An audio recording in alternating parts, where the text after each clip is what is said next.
सभी भाई बहनों को दिवाली की अनंत शुभकामनाएं और हार्दिक बधाई। माँ विराजे आपके द्वार, सुख समृद्धि की हो बरसात। मैं रेणु श्रीवास्तव जयपुर राजस्थान से आप सभी को दिवाली की हार्दिक शुभकामनाएं देने के लिए प्रस्तुत हुई हूँ। सभी भाई बहनों को दिवाली की राम राम।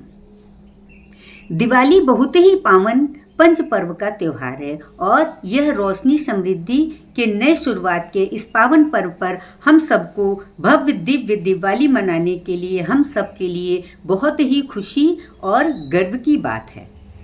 आपको खुशियों की रोशनी और प्यार की गर्माहट से भरी इस दिवाली की बहुत खुशी मिले। आपको रोशनी और प्यार की गर्माहट से इस दिवाली में माँ लक्ष्मी, सरस्वती, कुबेर जी धन, स्वास्थ्य, विद्या और समृद्धि से आपका घर भर दें। दिवाली की अनंत शुभकामनाएं आप सभी को। पुनः मैं आप लोगों को बार बार दिवाली की शुभकामनाएं दे रही हूँ। इस खुशी के त्योहार को मनाते हुए आप प्यार, हंसी, परिवार के स्नेह से घिरे रहें। आपका जीवन खुशियों से भरा रहे। हंसी और परिवार के स्नेह से आप एकदम माला माल रहें। आपको फिर से अनंत शुभकामनाएं। दीपों का ये पावन त्योहार आपके लिए खुशियां लाए हजार। लक्ष्मी जी विराजे आपके द्वार।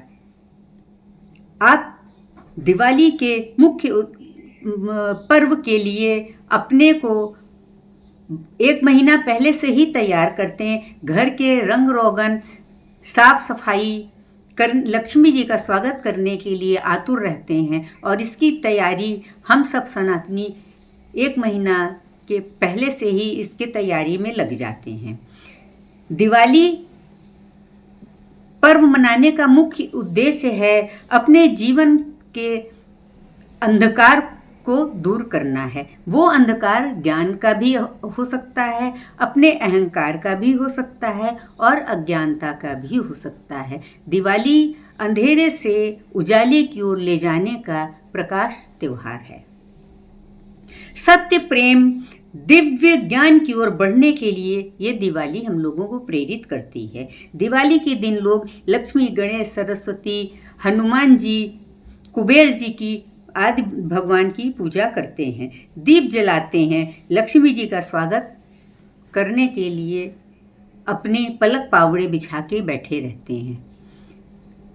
लोग कहते हैं कि 14 वर्ष के बाद जब भगवान राम, माता सीता अपने छोटे भाई लक्ष्मण के साथ अयोध्या को वापस आए थे तो उस दिन अयोध्यावासी भी दीप जला करके उनका स्वागत किए थे। तो इसलिए भी उस दिन दीपावली का ये पावन पर्व मनाने की परंपरा है।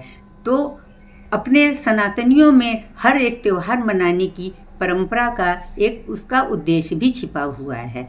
तो आप सब लोग खूब खुले मन से, खुशी मन से, उत्साह के साथ दिवाली का पूजन करें, दिवाली का त्योहार मनाएं। धनतेरस से यह पर्व शुरू होता है। फिर छोटी दिवाली, उस दिन नरकासुर का भी वध हुआ था, इसलिए उसको नरक चतुर्दशी के नाम से भी जाने जाते हैं। फिर अन्नकूट का पूजन होता है। अन्नकूट में उस दिन भगवान श्री कृष्ण जी गोवर्धन पर्वत को अपनी छोटी उंगली पे उठा करके ब्रिजवासियों की रक्षा किए थे, इंद्र का अहंकार चूर्ण किए थे। इसलिए उस दिन अन्नकूट का पूजन भी किया जाता है। फिर भाई दूज की पूजा होती है। उस दिन भाई अपने बहन के घर आता है। बहन उस भाई के स्वागत के लिए पकवान बना करके भाई को तिलक लगाती है। इस प्रकार से ये पंच पर्व संपन्न होता है। और मैं पुनः आप लोगों को फिर से दिवाली की बहुत बहुत शुभकामनाएं, अनंत शुभकामनाएं, हार्दिक शुभकामनाएं देती हूँ। अब मैं अपनी वाणी को विराम देते हुए आप सबको पुनः फिर से दिवाली की राम राम करती हूँ।